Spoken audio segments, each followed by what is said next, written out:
chasing a feeling. Hello, everyone. Welcome to Feels Out Loud, brought to you by Becoming Together Therapy and Wellness. This is your host, Tara Martini, along with the fabulous Becky McNattan. We are glad to have you listening as we live and share stories of mental health. Hi, everyone. Hello. I've really been looking forward to this show because we're, of course, always focused on mental wellness. But today we're going to highlight the experiences of parenting and how this can impact mental health for kids and their caregivers, Tara. And being a parent, I've said this so many times, is a challenging role.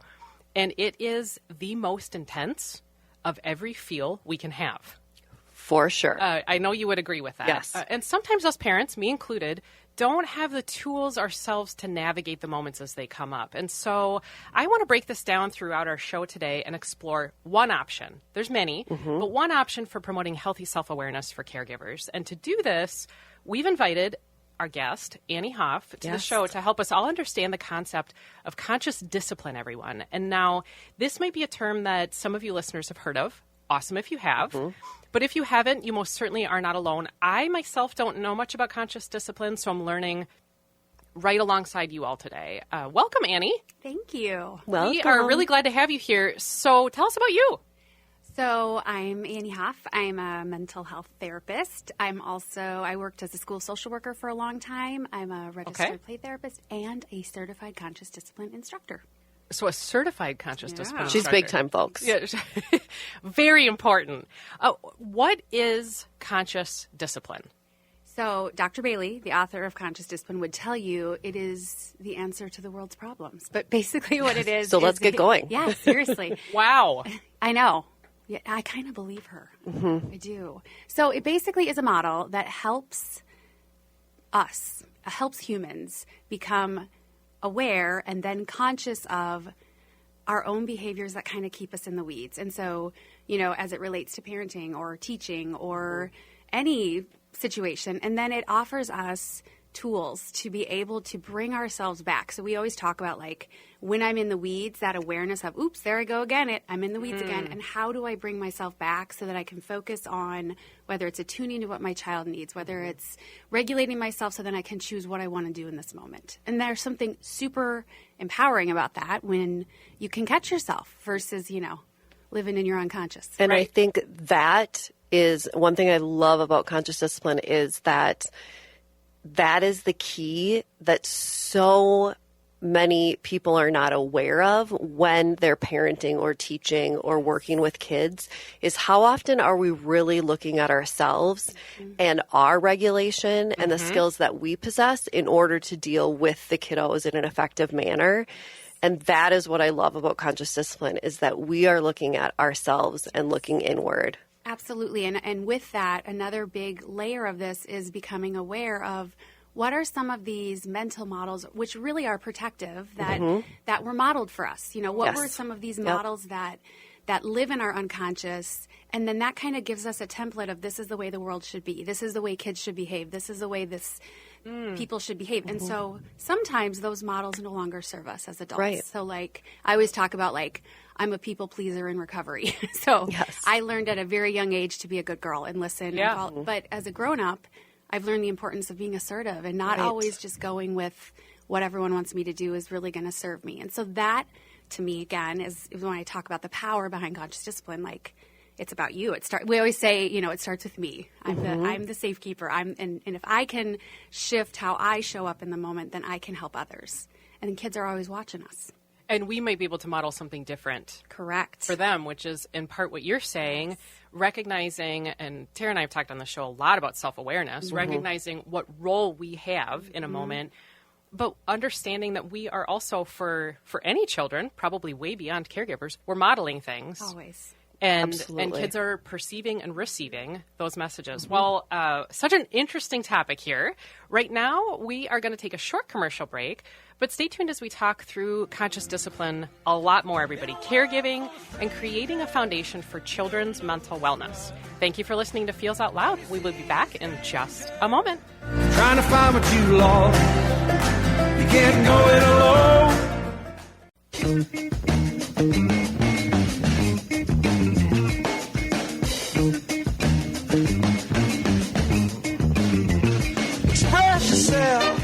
Welcome back to Feels Out Loud, brought to you by Becoming Together Therapy and Wellness. I am Tara Martini, along with Becky McNattan.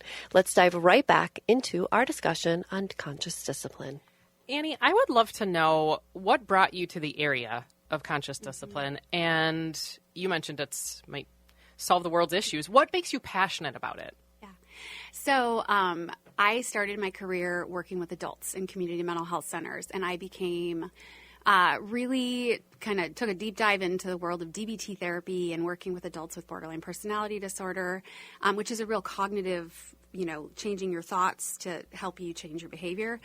And so I did that for a long time, and I found that many of my clients had experienced early trauma when they were young. And so I became curious about just learning more about trauma and about the brain, and decided to shift my career and start working with kids in the school setting as a school social worker. And so when I started to work with my kindergartners that were throwing chairs and running out of the classroom, and I would try to use my cognitive behavior strategies, like, why did you throw the chair? And they would say, I don't know, or they'd tell you, what they think they should say. Right. And so I really felt like I needed more tools. So I went to, I wanted to become trained in play therapy. So I went to a play therapy institute, and one of the classes I took, I read a book called I Love Your Rituals, which is a book by Dr. Bailey. Okay. And I was like, oh my gosh, this makes sense. So from there, I kind of looked her up and everything, and I lived in Kansas City at the time, and they were doing a 2-day training on conscious discipline, and it was Dr. Bailey and Jill Moley, who's one of the instructors, and I can't even explain. I went to this 2-day, and I sat next to this woman who happened to be a certified instructor, and the whole time I'm like, I want to do that. I want this. Like something shook within me where I was like, this is Just resonated with you so much. You can tell now, even just when you talk about it, you're just She's lighting up everyone. Yeah. And I was a new mom. Like I had a 2-year-old at the time, and I hadn't been. I think I might have been pregnant with my son, and so I wanted to learn a new way, and so I started writing grants and going to every conscious discipline training I could get, and then eventually I became certified. It took me, I just taught this for a long time, and then I became certified in about 2015. Okay. It became your thing. Became my thing. In your words, or maybe you could use Dr. Bailey's, what is the goal of conscious discipline? World peace is what she would say. Yes. Okay. Yeah, like to have conscious adults. Man, we need that. Yeah. I mean, that is her ultimate goal. And she talks a lot about just the power of unity, and that like as we lean into like really seeing each other through the lens of we are in this together, and if we can create safety first, safety in relationship, if we can offer opportunities to co-regulate each other, attune to each other, create whether it's a school, a classroom, an organization, a family that's grounded in safety and connection, then we can, learn the skills we need to solve problems and to lean into conflict. So there's this, adult self-regulation piece, but at the end of it, it's conflict. Like, how do you lean into those moments and repair relationships and problem solve? Wow. Yeah. So if people are wondering if it's world peace is the goal, Just a little tiny goal. tiny goal. Yeah. I think you also mentioned self-awareness. It's a way of drawing ourselves back to the moment. You mentioned going into the weeds. Perhaps one goal, maybe a smaller goal than world peace, would be to bring you back to the moment of being aware of you and what's going on with you.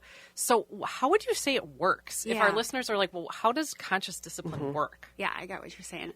So what a small goal is to notice. So being aware. That awareness, we call it noticing. So mindfulness in action is another way of thinking about that. The way it works is we have these 7 powers of conscious adults. And so the 7 powers of conscious adults are basically meant to empower us. So if we lean into these powers, for example, the power of perception. If I lean into the power of perception, which tells me that I can choose my perception if I'm aware of it. If I'm aware that, and that depending on my perception is going to dictate what part of my brain is getting activated. So if I'm seeing the world through the lower centers of my brain, it's through sort of a lens of protection, or it could be through a lens of judgment, versus in my executive state, I can see the world through a lens of choice. I can choose how I see things.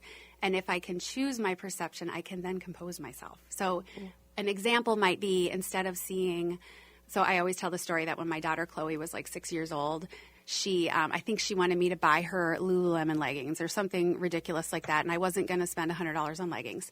And so I remember, so I said, no, I'm not buying those for you. And she's like, you need to take parenting classes, not teach them. Right. So if I would have said that to my parents, I would have been, probably my face would have been smacked and I would have been punished. But what Chloe was saying to me in a really inappropriate way was, I'm mad at you, Mom. I'm mad. You set a boundary and I didn't like that. Yeah. And so I have this amazing opportunity as a parent. If I shift my perception and instead of seeing her as disrespectful or disobedient, really what she's saying is, I'm mad and I don't know how to express this in a way that's appropriate. So I could have said, I probably didn't, but I could have said, wow, you're wanting me to know you're angry. But then I would have said, you know what, Chloe, I don't like it when you tell me that I need to take parenting classes. That's hurtful. So this isn't a permissive parenting. Just so we often get the bad rap that it's permissive. It's just different. It's leaning into these moments that our unconscious might say, nope, that's disrespectful, shut it down. And seeing it as, actually, this is a missing skill and it's an opportunity. Right. Well, and Tara and I have talked on the show a lot about how validation does not equal agreement. And what I hear you saying is we can validate and also help point out to children what an emotion might be. What are we hearing? And offer some validation to that. It doesn't mean we agree with the behavior. Absolutely. Or agree with the way that it's been stated. And so those often get intertwined. Until I can agree with you, I can't validate you.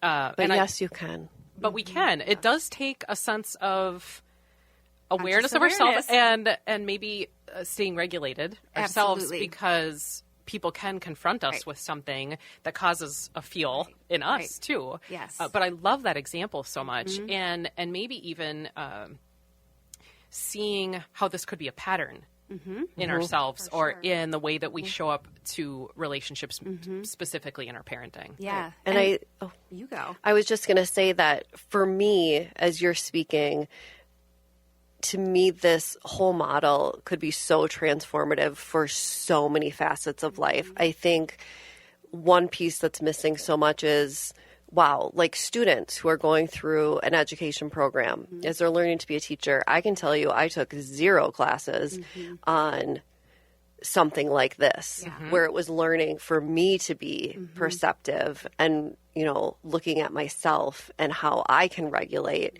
and then what skills I can bring forward to then how I'm going to interact with my students. Imagine if we all carried that model with us into our classrooms for the first time or into any environment while we're working with kids, how that would really transform the classroom and how you interact, and then what then the students are producing and how they're feeling and how then they feel safe in that environment.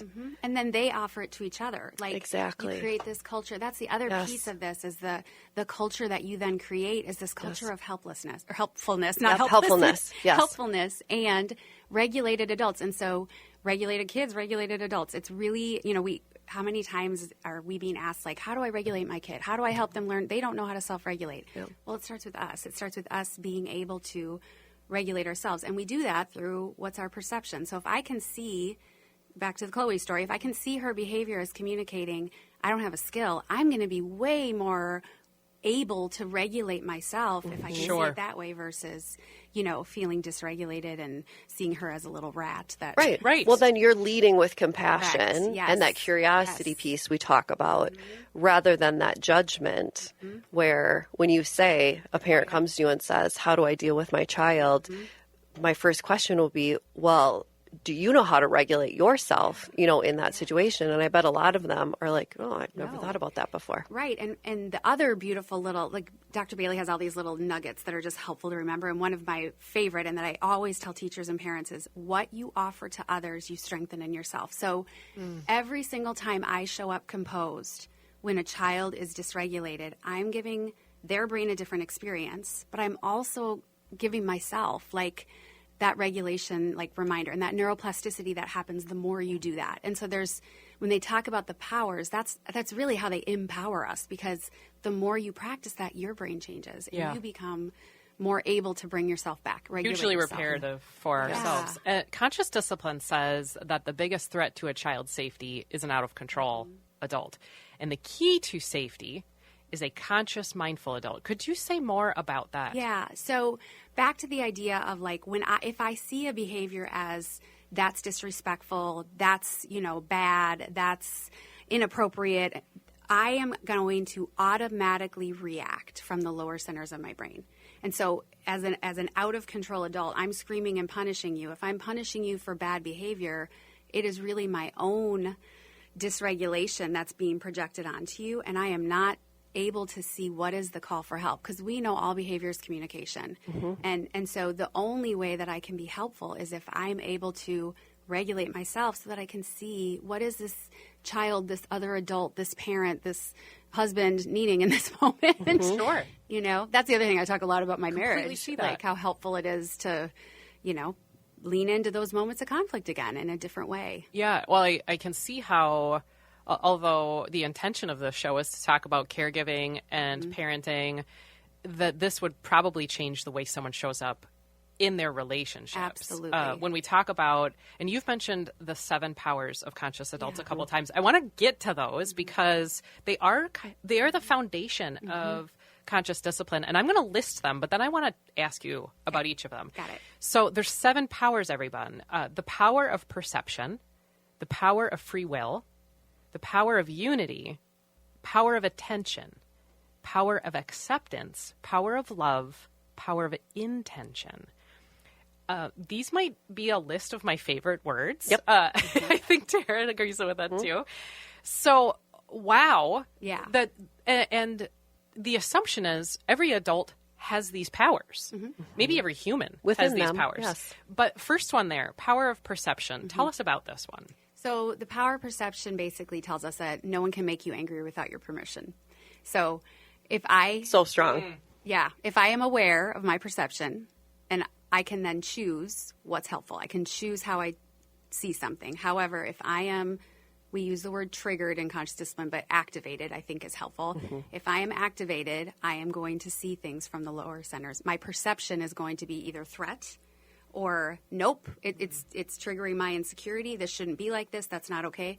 But from my executive state, I can see the call for help. And that's really and so if I lean into that power, choose my perception, then I can access my skill of composure. So what's important about the powers and the skills is we have these 7 skills that are basically a mirror of the power. But in order to access the skill, you really need to lean into the power.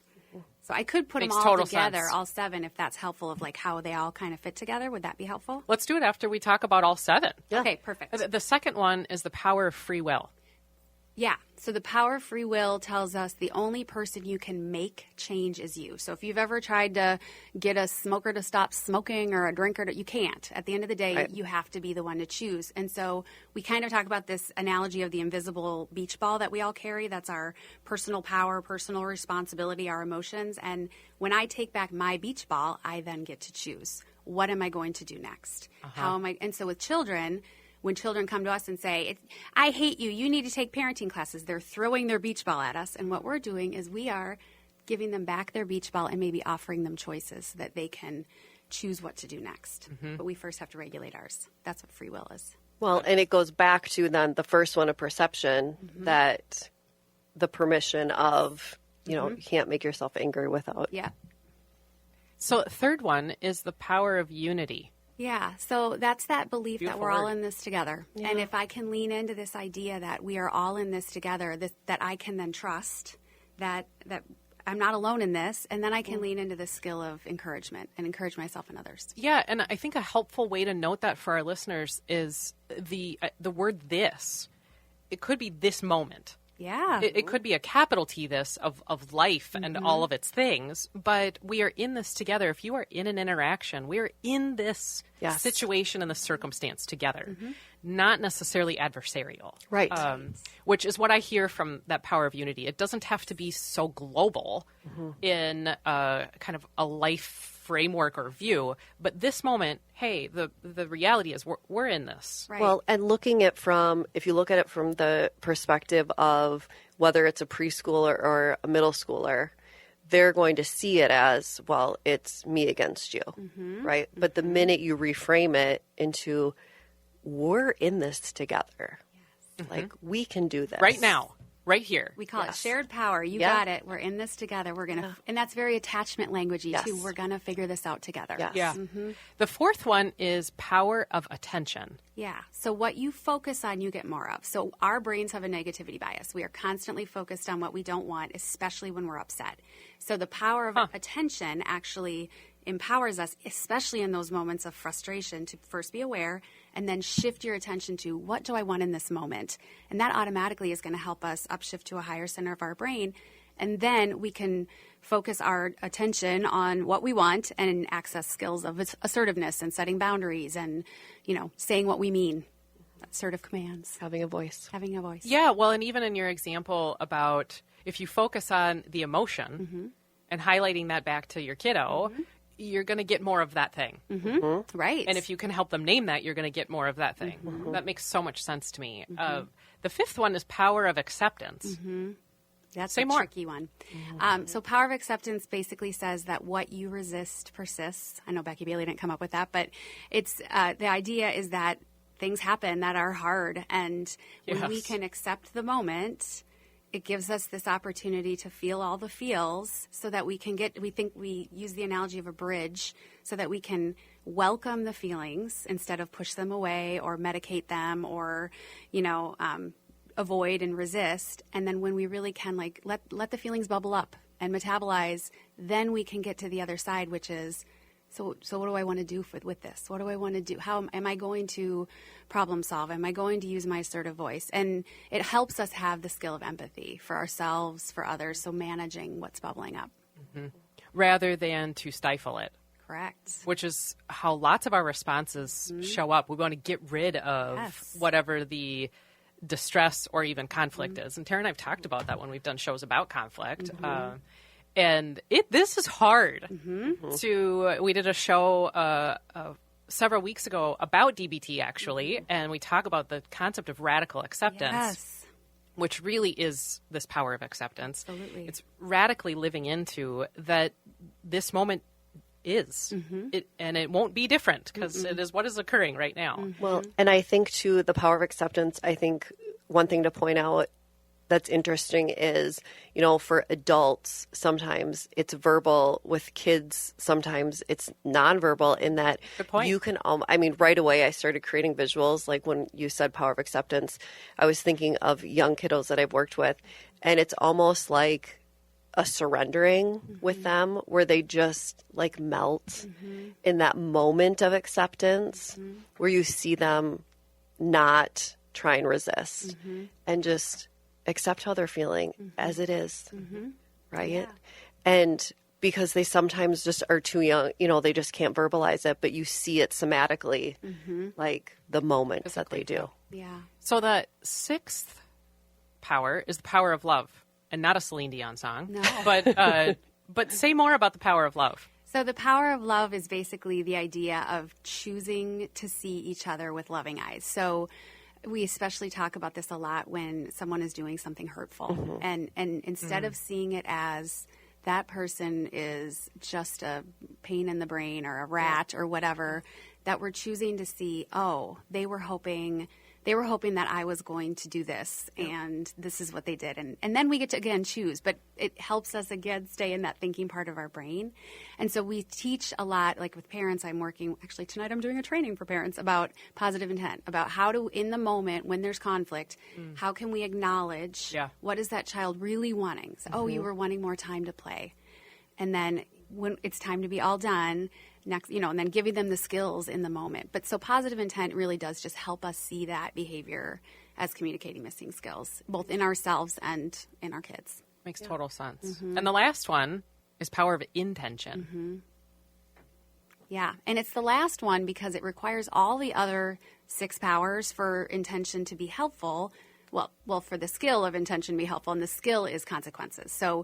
So often we want to know what's the consequence to make kids behave the way I want them to behave. Yeah, compliance. Yes, compliance. And the power of intention tells us that mistakes are actually an opportunity to teach missing skills. They and are. how many of us were punished for making mistakes? So, Yes. if we lean into the power of intention, if my intention is to punish you, then I'm coming from the lower center of my brain. If my intention is to save you, rescue you, happy you up, then that's coming from another lower center of my brain. But if my intention is to teach you, to help you, to problem solve with you, then I can create opportunities for consequences to be helpful and for them to be motivating for you to learn new skills. But if I'm in a lower center of my brain, I'm just going to punish you, or I'm going to abandon or rescue you. Right. It's an opportunity to get closer to what you want. Exactly. But it requires that we shift our perception, that we focus on what we want, that we take back our power, that we accept the moment as it is, that, like all of those the things. skills come together. Yep. And that's what's so hard about this model is it's a lot. It doesn't just happen. And takes a lot of practice. A lot of Yes. practice. Yeah. And when you're stressed, your window of tolerance is so much smaller that it's hard. It's hard to catch yourself. It's hard to lean into those moments. Especially when an aspect of what puts us into those lower spaces of our brain is this perception of judgment from other people. We want, as parents, we want to have the child who listens and behaves and looks compliant, who does as they're told, and it moves us into our own shame spaces if we see or it's demonstrated that it's not those things. It does something for ourselves on what I've deemed as successful parenting or what I wonder about other people thinking about me right now. And so, and that's real. It's totally real. Yes. You can't say that isn't true. I would just say that's life of a parent, the fear of being judged constantly. Yeah, and the fact that we are being judged, Yes. that is a real circumstance. So to live with that and to know that, and to practice something else when we are actively distressed, this takes a long time. Yeah, it is. And in those moments when you do it, it's so empowering, right? The moment you say okay, I'm going to take a breath. You're wanting me to know you're angry. I got you. I hear you. And then you kind of see a shift in the relationship. And then, I of course have had many, many, many bumps along the way. I'm by no means a perfect parent, but to see my children are now, almost 20 and 17, and to see the emotional intelligence that they have that I'm still working on, to be quite honest with you. And that is you can just feel a difference. And I'm so Incredible. grateful because of this. Yeah. There are a couple of key tenets about conscious discipline that I want to go over and I want to ask you about. The first one is regulation starts with adults versus the traditional approach that focuses on a child's behavior. The second one is behavior is communication. You mentioned this, not a problem. That's a paradigm. That's a reframe from... The third one is co-regulation builds independence. And the fourth one is we are one coherent system, not competing initiatives. And what would you say about any or all of those? I think so. Because I also work in early childhood, this just it blends with everything we try to do as best practices in early childhood, which is this idea of we want to create the we first, like that co-regulation, safety, and relationship, and build up your skills so that you can go out and explore the world. And when I think about conscious discipline, it's kind of the same idea that we want to create the culture within our programs that is on this shared power, that we are in this together. We're going to build on each other's strengths. And when there are problems, that we're going to create enough safety and connection that when problems occur, that we can come together and have repair moments so that we just become stronger along the way. And so the other thing that you had mentioned earlier that I wanted to point out that goes along with this is one of the biggest shifts is really shifting from this idea of compliance. So many of us were trained in school. We're trained certainly as models still for us in work. as parents, maybe in work. Yeah, Us adults, do what you're told. Yes, do what you're told, and if you don't, that's bad. And so shifting that mindset around the end goal with children isn't to get you to comply, it's to help you be more likely to choose. What might help you be more likely to choose to finish your homework so that you might be more internally motivated to, because that's the goal, right? Is to build that internal motivation system. And so it, again, requires me to be able to be in the thinking parts of my brain so that I can offer co-regulation so that I can attune to what you need and I can see the behavior as missing skills. Well, I can see what you're saying, Annie, in that if we are from spaces, lower parts of our brain, what we're also doing is fostering, modeling being in lower parts of our brain, which would nurture things like a helper complex or people-pleasing complex, as you mentioned, because if we're saying comply and someone says, well, I'll do that then, you mentioned good girl, I'll be a good girl. What we're not doing is encouraging someone to operate from their executive space in their brain, and they are only building that I'm good when I comply. I'm good if I'm people pleasing. And then what happens if someone doesn't like me? Or what if I get constructive feedback? Whoa, how do I take that in? Because the mistakes aren't okay, right? You have to be good, and everyone has to be happy.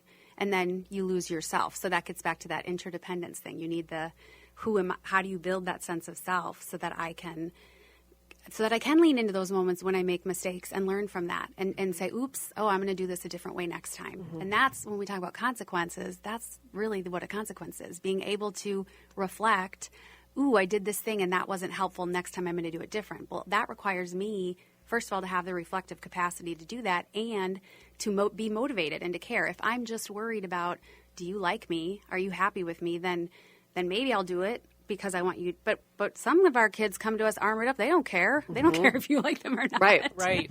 And then that's when we get into power struggles. Right. That makes so much sense to me.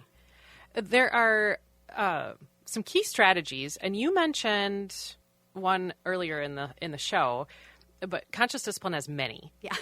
And so we won't get to all of them. And of course, you have a certification in this. Like, this takes a long time to learn about, and nobody's going to be an expert in conscious discipline from listening to this show even today, but it might spur them to say, I want to learn more about this. I want to read some of the resources or things like that. But I would love for you to tell us a little bit about some of the strategies. I love you rituals, the safe place, feeling buddies, and baby doll circle time.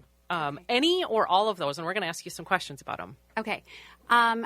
So I think I'll just start with I Love You Rituals. Yeah, That's the I Love You fine. Rituals, So, which also I just love the name of it. Yeah. And that was that first book I read that kind of interested me. So basically the idea of I Love Your Rituals are intentional face-to-face connections that you can do with your children. And they're really, like, I share that a lot with the parents I work with. It's helpful ways to just rebuild this. So many of our kids just, because of the way the world is and how busy we are, it's really hard to truly carve out that face-to-face time. And so I Love Your Rituals, basically what Dr. Bailey did is she took nursery rhymes we all grew up with, and she changed them to be more connecting. So instead of the old woman that lived in a shoe, had too many kids, didn't know what to do, she whipped them, blah, blah, blah, she switched it to a wonderful woman lived in a shoe. She had so many children, she knew just what to do. She hugged them and kissed them and rocked them in bed. I love you is what she said. And then there's little finger gestures that you can do with it. So, wow. And she has a whole book of different examples. It's actually based on attachment. If you've ever heard of Theraplay, it's kind of a similar lens to that, where it's having that face-to-face connection. And so those are just helpful, structured ways to practice some of the ways to connect, especially in harder transitions, like bedtime can be really hard. And so I often encourage parents to have maybe 2 I Love You rituals as part of their connection. Sometimes you might see in the waiting room. Sometimes I do I Love You rituals at the end of our therapy sessions, where I'll maybe have a parent and a child do an I Love You ritual as a way of transitioning out, because that can sometimes be stressful. Makes sense. Yeah. Such a good idea. And what a different paradigm in being intentional about having check-in times around love. Yeah. Yes. That actually isn't one of the constructs of the society we live in. So what would change even with that? Right. And the other ones, just to kind of touch on, is the safe place is really meant to be a structure to practice the skill of self-regulation. We talk a lot about that we as adults are portable safe places before we create safe places, but this is the shift from time out, it's time in. It's teaching children that when you become upset, there's a place you can go to calm your body down, and you can welcome your feelings. And the Feeling Buddies curriculum is actually curriculum to structure the safe place. And the idea is that we have all these, similar to Inside Out, you have all these different feelings, and we might have been taught, you're fine, you're fine, you're fine. Don't be upset, just be happy. And so instead we're doing the opposite, which is welcome. Angry has a message for you. Angry's message is breathe. So you can see things differently. Or maybe Angry's message is you didn't like that. Somebody crossed a boundary and that wasn't okay. That's helpful to listen to that, right? And so the Feeling Buddies curriculum teaches us how to like retrain for some of us, or train. The nice thing is with kids, it's so easy to teach this as their first language or their first way of being. Yes. And so that's the, and Baby Doll Circle Time is another curriculum that's meant to offer that face-to-face connection in group care. So many of our kids have, don't get, because they go to group care, you just can't. As if you have 2 adults and 10 kids, it's hard to give them the face-to-face connection. And so it's reliving those I love you rituals with the baby dolls, and it's the same idea where they get that face-to-face. It's really a lovely curriculum. I've used it a lot in my day treatments with children that have experienced trauma to get a new experience of that face-to-face, and kids love it, and it's so cool to see we look for hurts on our babies, and some of our kids will be like, my baby has lots of hurts, and I'm like, we need, or my baby needs to breathe. You know what your baby needs, which is really lovely. So they actually are holding a baby doll. Yeah. That's why it's called Baby Doll Circle Time. You can imagine then, listeners, kids in a circle holding dolls, and then utilizing little the doll. caregivers. And we sing to them, we might be like, get your baby, and then we might find baby's nose or their toe, like you might do with a real baby, but you're doing it with a baby doll. And the idea is that we're attuning to the baby, and we're having those face-to-face experiences. So, and you're facilitating it as the teacher. That's incredible. Now, you mentioned a couple of resources that caregivers could seek out if they wanted to learn more. Yeah. So definitely we have a new website. It's www.consciousdiscipline.com. And if you go on there, there's a lot of free resources. If you go to there's a parent tab. The other thing is they are just starting, I think they do the monthly free webinars, and sometimes it's Dr. Bailey, it's different certified instructors. You might see me some month, where we're just talking about different topics. And so Dr. Bailey is really trying to make it available to the public. So and then there are books available too. She has lots of resources. Dr. Bailey's written probably 10 different books. But the ones that are specifically for parents are the I Love You rituals. And then there's one called Easy to Love, Difficult to Discipline. Which I love that title. When I saw the title of that book, I was thinking, if we could just start that way. I know. That it wasn't conditional on whether or not you were easy to discipline. And this idea of love is given freely. Yeah. Not because you've complied. Right. Or because you've done what I told you to do. It's not conditional. It's no matter what. So even a beautiful title. And would you say that anybody can read these, or anybody can look into the resources? Yeah. And I'm just thinking about if there are adults who are listening right now who don't have children, I've heard in the last many minutes that we can all do this. Absolutely. Because the sense of call to self-awareness and how we are showing up is maybe our own reckoning with what was modeled for us. How are we enacting that in the relationships with our coworkers, with our significant others? That recognizing some of this, we might be able to see, what was modeled for me when I was a kid, or what am I doing right now? That it seems like it's highly adaptable. Totally. And I mean, I think of it just the most with my husband. I've been married 21 years, and I always say, I am positive I would not still be married if it were not for the skills of conscious discipline. And incredible. I have a willing husband. He's willing to also, because we both have patterns that aren't helpful, especially when it comes to conflict. Does. Yeah. So that's, answer to the world's problems. Yeah. Well, I was just going to ask you, how have you seen it make a difference? Well, certainly in my marriage, I think just capacity. Also, as in professionally, being able for me to become, I feel like it helps me do everything just a little bit better, because it helps me regulate myself more. And the biggest thing is catching myself when I'm in the weeds. I mean, I still a lot catch myself. Because you're human. Because I'm human. And I know I'm a better friend. I'm certainly a better mother because of this information. And it also gives me an opportunity to make a living out of something I care deeply about, which is great. Well, and I would guess that in seeing it make a difference, you've probably seen many kiddos interact with their caregivers in profoundly different ways. And adults. Yes. I mean, I am just thinking about what you must be able to get to witness in the coolest ways that is promoting life change for people that will have this ripple effect forever.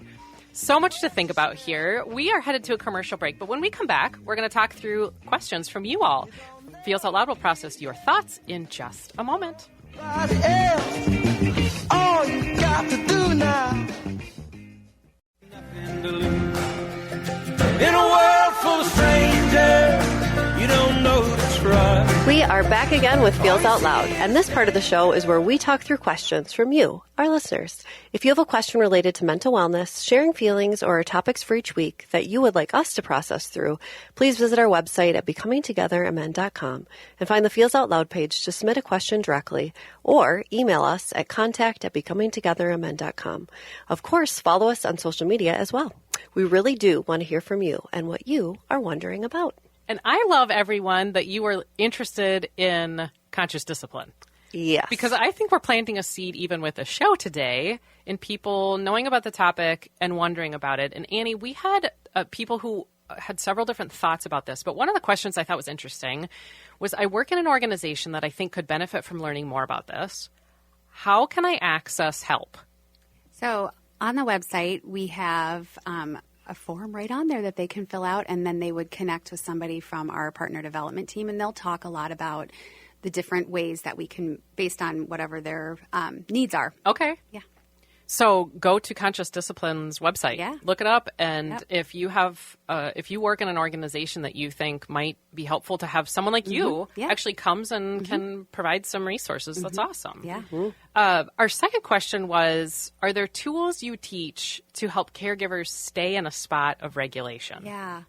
The first thing I like to teach is just talk about the brain state model. So the brain state model is based on what we know about the brain, and it's a metaphor, and it's a very easy, understandable. So thinking about that certain behaviors are coming from different parts of the brain and what each behavior is communicating. So just real quick, so survival state is that, lower center of the brain, almost like that fight or flight part of the brain. Sure. Behaviors tend to be physical.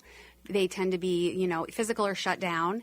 And what the behavior is communicating is, keep me safe. Keep me safe. So it's highly protective. Right. And so what that might mean is, regulate me, co-regulate me, help me make sense of what I'm feeling, right? Or set a boundary. Help me, like we don't let toddlers run into the street. We set a boundary to keep them safe. And then we have the emotional state. And the emotional state is always focused on what it doesn't want. It's judgmental. It's saying things like, you're not invited to my birthday party. I hate you. You're stupid. You need to take parenting class. I was just going to say, there goes the daughter. That, yes. And what that's saying is, connect with me, which also means understand me, offer me understanding.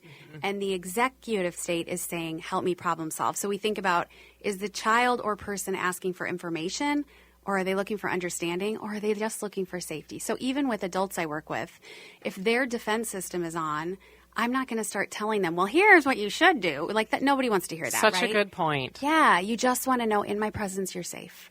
And then maybe if you feel safe enough with me, that when you're upset, maybe I can offer validation, and you can hear it as, I'm holding space for you, so that we can think together, how might we problem solve? So that's even the idea of helping parents understand the brain science behind it kind of unhooks the story we tell ourselves about, well, they should be doing this, or well, here's what we know about the brain, and this is how we know that shows up in behavior.